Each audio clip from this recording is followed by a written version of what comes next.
The following is a special presentation of Tony Kurre Radio.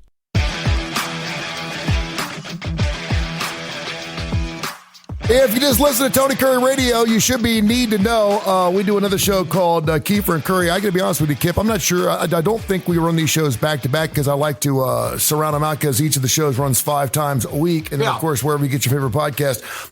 Check out Need to Know. You've got one more show. An hour and a half of Kip Keefer is too much. You got an extended version there of Need to Know this week. And, of course, we're setting our sights on the last show of the year, which is always going to be fun. Speaking of the end of the year, something we did last year, and I went back and actually listened to the show, and I thought it was one of our best shows.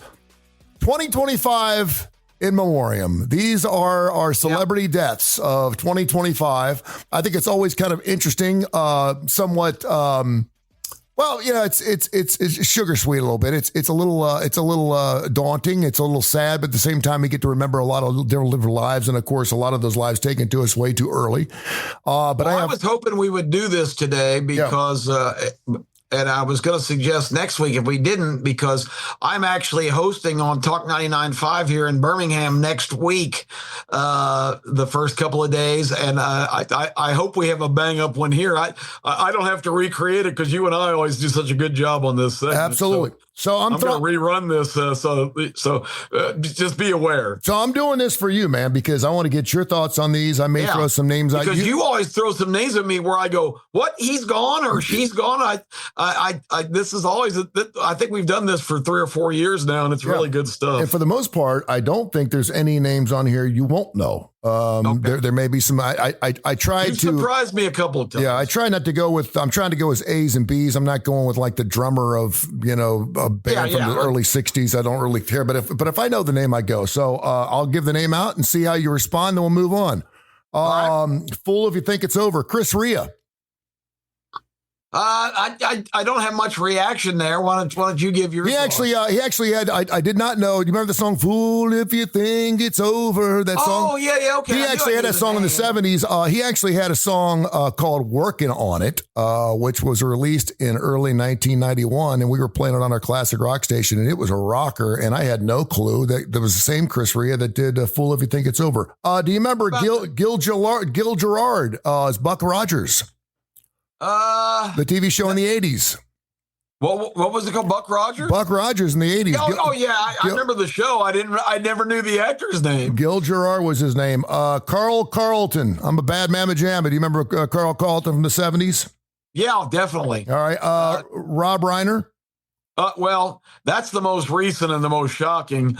And I think we talked about that last week or 2 weeks ago when it happened. But that's a major one. He'd become a controversial figure in these last years because he was the ultimate Trump hater, which, is his right. And, I got a little bit sideways with him because he was so vile and just, I don't need to read F this and F that. Mm-hmm. I just think that shows no class. I mean, have a conversation with me, but don't be dropping all those. But with all that being said, what he contributed to the entertainment world negated any kind of displeasure I had, because I think he has every right to express his opinion. But, all the way we talked about what a culturally breakthrough show All in the Family was. He was the antagonistic character there, the bane of Archie Bunker's existence, being her daughter had done the ultimate injustice and married the left-wing guy. And that show was brilliant. But his career in terms of being a director and writer and producer just produced some absolutely fantastic movies. So, and I think I shared with you at 78 years old, to meet his end that way is just, I mean, his own son. If you lived almost 80 years old, I mean, you need to be able to go out. You really should. And had a lot of firepower left. I mean, he had just produced Spinal Tap 2. And one of the greatest movies of all time, When Harry Met Sally. That was one. I remember being on the air when that movie came out, and we had more debates You know, the old question, can men be friends with girls that are good looking girls? That was the debate. Like, no, it's impossible. And that's been the ever going debate that every good looking woman out there thinks that a man can actually be friends with her and not want to sleep with her has never been false. It's always been true. He always wants to sleep with you, and for women to sit there and think the otherwise. So we got so many shows out of that. It was unbelievable. Wrote Doc on the Bay in the midnight hour, Knock on Wood. Steve Cropper. Do you remember him? I did not. The Blues Brothers. Remember the movie The Blues Brothers? He played a big part in that in the band. Absolutely. I watched The Blues Brothers a couple weeks ago, and again, a lot of people dismissed it, but I mean, just the musical people that they gathered for that movie, the Ray Charles scene is absolutely fantastic. It was crazy. It was fantastic. I mean, the Blues Brothers is great entertainment. Let's face it. Great music. I mean, Sweet Home Chicago is like one of my favorite songs. I realize it's not blues songs, but it's just fantastic. And I mean, you know, we lost John Belushi, of course, who maybe just from a complete talent situation was as gifted as anybody we've seen in our lifetime. But also, let's give some credit to Dan Aykroyd because he was more of the oddball in that duo. But now for Dan Aykroyd to be reduced to just doing narration on a History Channel show, which I watch every single week, I think is pretty good. I do too. Yeah, it's pretty good.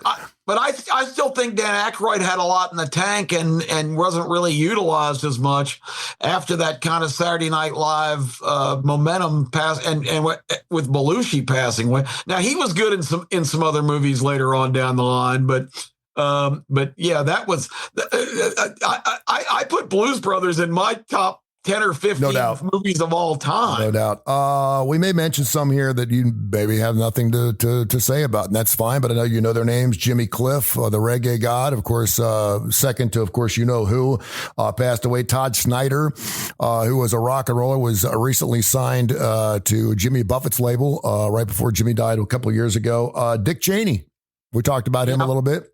Yeah, we just lost Dick Cheney, really kind of a controversial figure because he was a hard-nosed politician and gave no quarter, said what he thought and kind of stayed in the background for the most part. But it was interesting that Cheney was put in charge of finding out who the running mate for George W. Bush was supposed to be, and finally came in and said, "I'm going to have to recommend myself. Nobody else has anywhere near the amount of ability." So I always respected him for that. And all I remember is the hunting accident. That's funny because the hunting accident was something. June Lockhart. Lost in Space. She passed away. I would have thought. I did not know June Lockhart had passed. I mean, I'm surprised that because she had to be pushing 90. She was 90. Ace Frehley of course, Kiss passed away. Yeah. Ace. One that I didn't realize, and she passed away in October. Diane Keaton. Did you know Diane Keaton died? Yeah, I saw that, and it.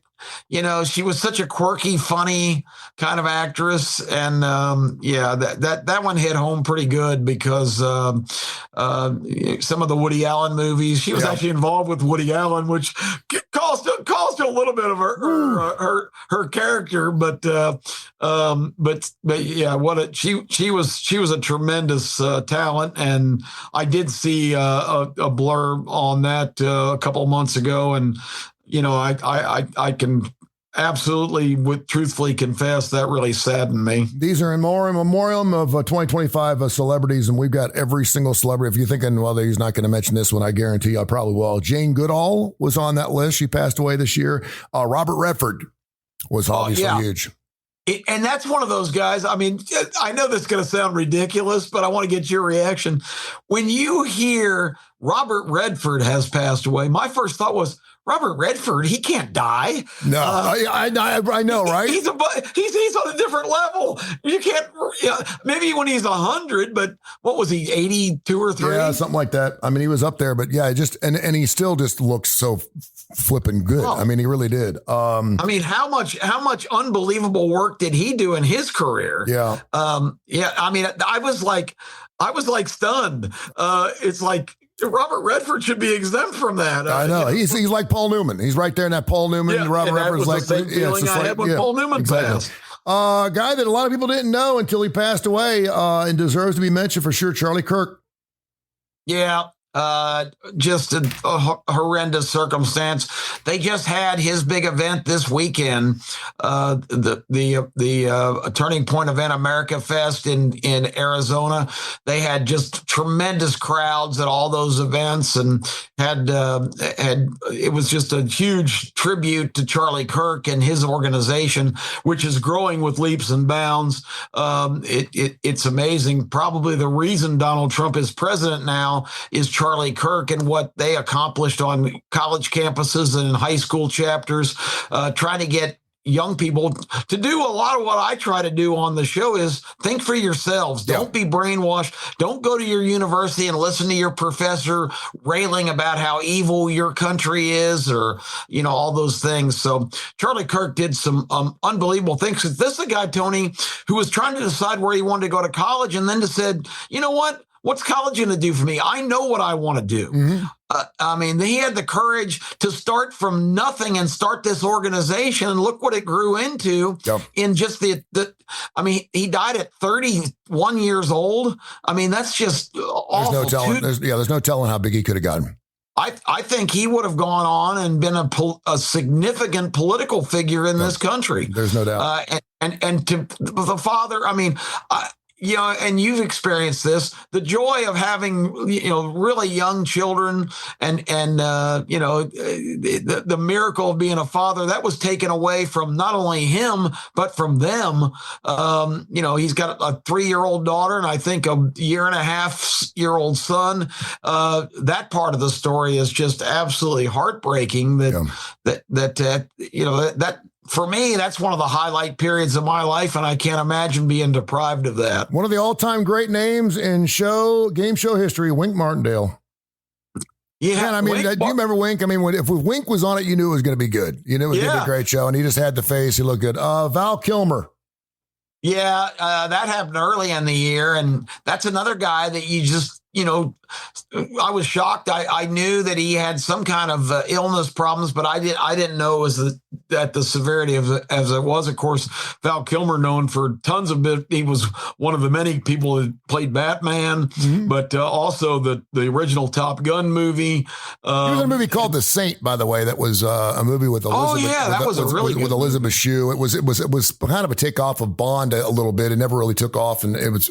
If you want to go watch a movie, it's like a B movie, but it's pretty good. And Elizabeth Shue's smoking on it.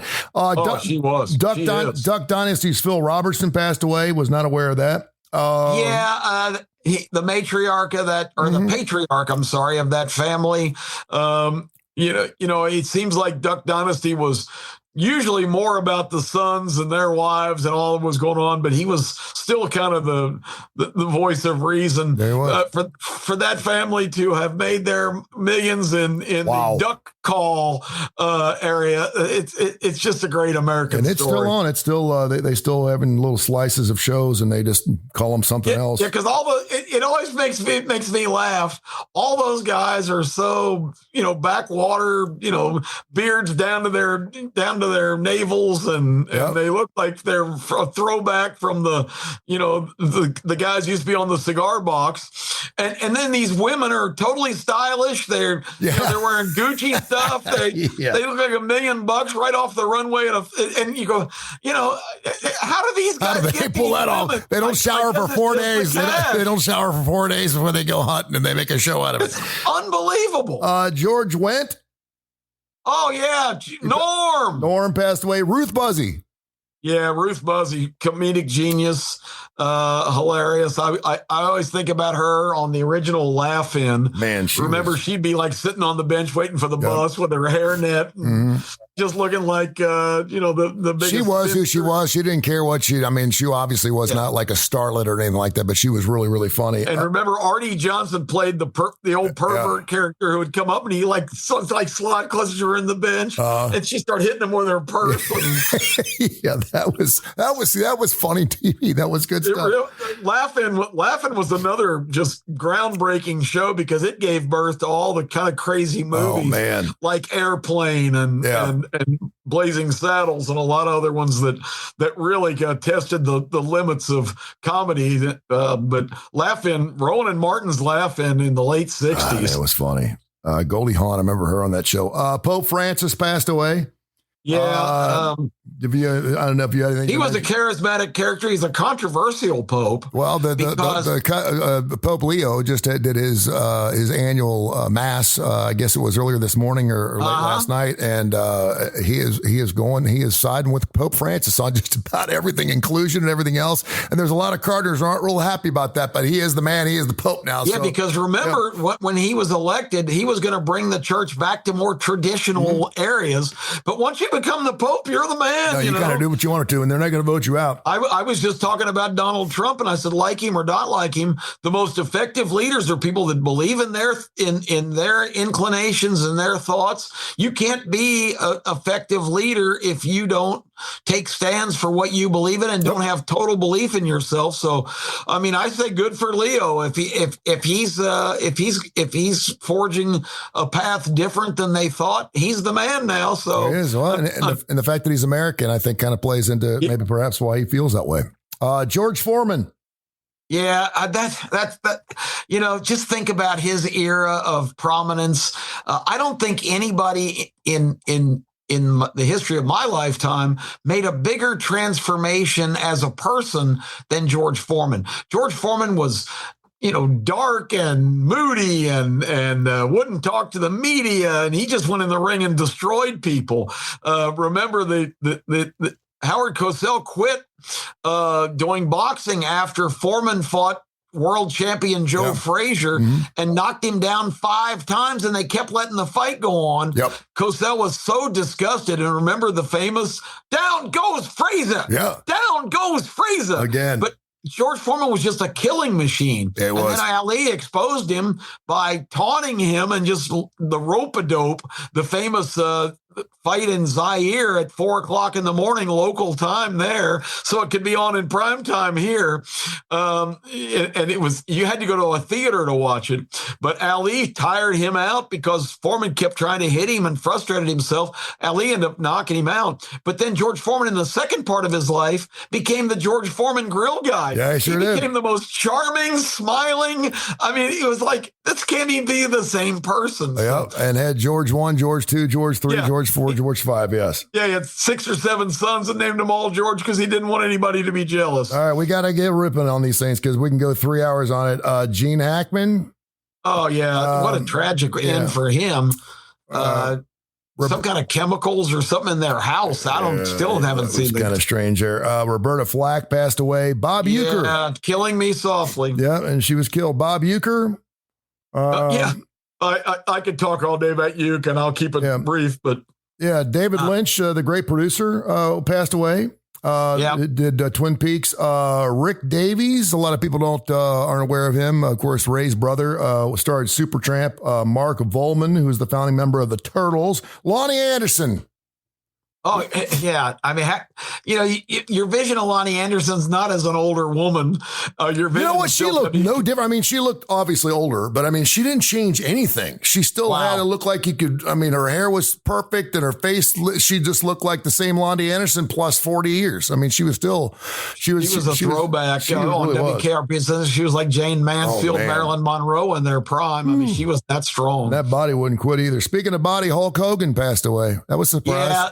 And that one was a tough one for me because Hulk had kind of reinvented himself too. Mm-hmm. He was real prominent at the inaugural balls and all that when Trump was elected. Because remember, at the Republican convention, Hulk Hogan was a speaker. He was great. Ripped the shirt off. On the stage. Yeah. He got him fired up. 2 months later, he was dead. I mean, it's just stunning. Crazy. Chuck Mangione.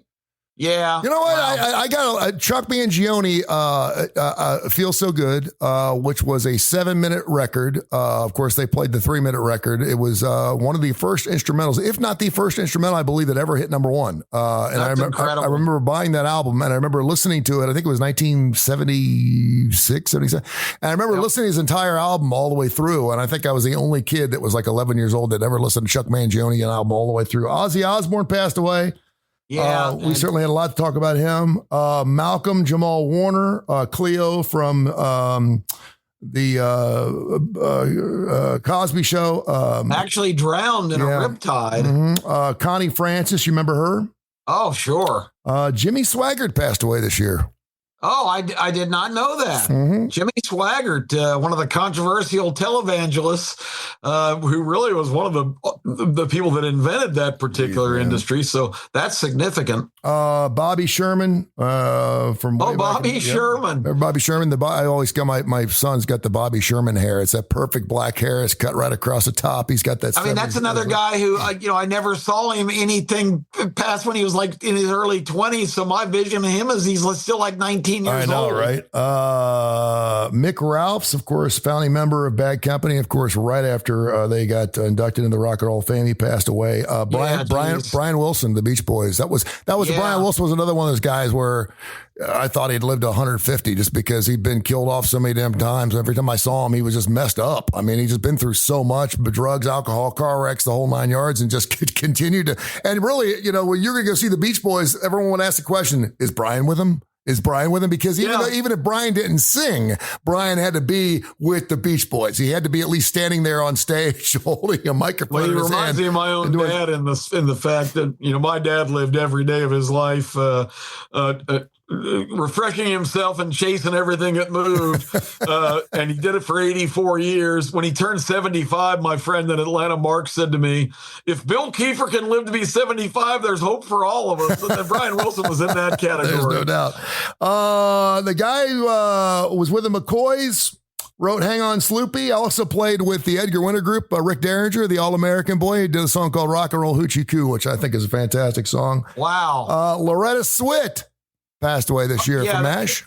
Major Houlihan. That was a hard one to get over. Man, go look at her at the beginning of MASH and how flirty and airheadish she was, and then go watch her at the end of MASH and she reminded me kind of like, if you want to know what it's like to be a woman in a professional type of atmosphere in your life, go watch her at the beginning of the show where she's having sex with Major Burns and she's like flirty and all this other stuff. And then at the end, dude, she was like the boss. I mean, she would not take any shit from anybody. I mean, she was, even Alan Alda, his character started staying away from her a little bit just because she had been in there. And of course, I think she evolved as not only an actress through that 8 or 9 year run of that show, but even as a person. I mean, I agree with you. I think it had that kind of transformative effect on her. Yep. Last one I've got here. And if I forgot any info at TonyCurryRadio.net, send them to me. I'm sure we've got, God forbid, we've got a few more days later left in 2025. Hopefully we won't have any more, but Sly Stone, I'm going to save that one for last because I'm a big Sly Stone fan. Sly, of course, one of those individuals where his music, you don't know what he sang, but he had such a huge influence on everybody in music. Just an important loss there. Yeah, a lot of, and every year we do this show, so many big names in music. It's just, I think, in Hollywood too, of course, but even for you, more of an effect because so many people that you were just intricate part of your life as in your previous rock career. Every year the list has got to be sort of painful for you. Yeah, it is. And we lost Ozzy this year, which was huge. Chuck Mangione was big for me. Some of the others like the Rick Davies and the Mark Volums and stuff. I knew those guys. Jimmy Cliff was kind of big. Steve Cropper, because I'm a Blues Brothers fan.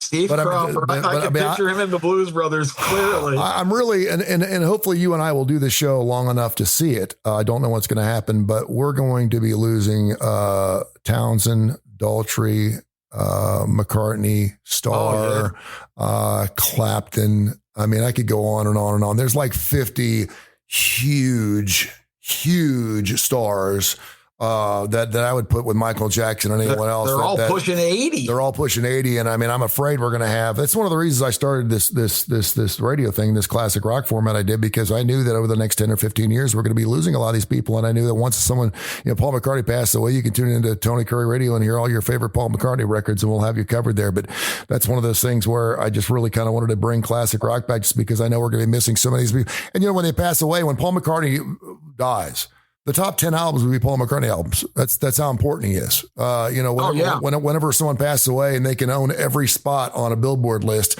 and maybe all the way down to number 11, because everything he's ever sold, Bruce Springsteen, again, we're not trying to kill anybody off. He's still doing things. The lead singer, AC/DC, Angus Young. I mean, all these guys are in their 60s and 70s and 80s. Yep. It's going to be, we may have like a 1 or 2 year area where like almost every other day it's something happening, which I'm not. Well, when I was in 5th grade, I've already dealt with the loss of Paul McCartney because remember they did that publicity stunt where he had died, and all the clues on the Sgt. Pepper's album, and his back was turned, and on Abbey Road he was barefoot crossing. What a great shindig. I mean, they had all these clues in there. And I've already lived through when I was 10 years old, or 11 years old, whatever I was, 9. Lived through the passing of Paul McCartney once before. Just played Atlanta a couple weeks ago. The guy's amazing. He's amazing, and I had a friend of mine that goes, and he's a big Paul McCartney fan. I was like, be honest with me, and he's like, Tony, he was fantastic. He was great. I mean, he's got a great band behind him. Obviously, you can put some background singers to kind of sing some of the high notes, but he said he could still get after it. And Ringo Starr, who's now 80, is still doing his Ringo Starr band, which I love because he always gets he's got like the lead singer of Mr. He gets like the lead singer of, he's got the guy from Men at Work. I mean, he gets these off singers who had these hits and they play these songs during the shows. And it's just, he's had Todd Rundgren, which was just really funky and weird. But he gets these singers that come back, Christopher Cross. And so you just never know what you're going to get at one of his shows. And that's why they're called our all-star rock bands. But he's been doing that for 30 or 40 years. Yeah. That's been super cool. And he's become a social media character because my youngest son, who's only 32, is aware of him because he post these bizarre TikTok videos where peace and love, peace and love. Okay, I got an announcement to make. Don't send me anything else to sign as of today. I'm not even going to open any mail I receive. I'm done signing things. I'm not doing it ever again. Peace and love. He's fantastic. All right, my man. Hey, Merry Christmas. I love you. Merry Christmas to you, Tony. We'll be in touch with each other, and you're certainly always in my thoughts and prayers. I love what you do here with Tony Kurre Radio. Thank you for being a big part of my programming and my success on here, and I love doing the TV show. I'm looking forward to a wonderful 2026, the starting lineup again, ABC 3340 from 10:30, 11 o'clock. That thing's been blowing and going now, I guess, in her 3rd year, but it's been fantastic. Love working with you, and I'm always with you, brother. I appreciate you. Well, I appreciate it. God bless all those we lost this year. That's a pretty tremendous list, and it's sobering to think about it. But I always enjoy doing this show because of this particular episode, because it gives us perspective. I'll be thinking about a lot of people we discussed today. So God bless them all. This has been a special presentation of Tony Kurre Radio.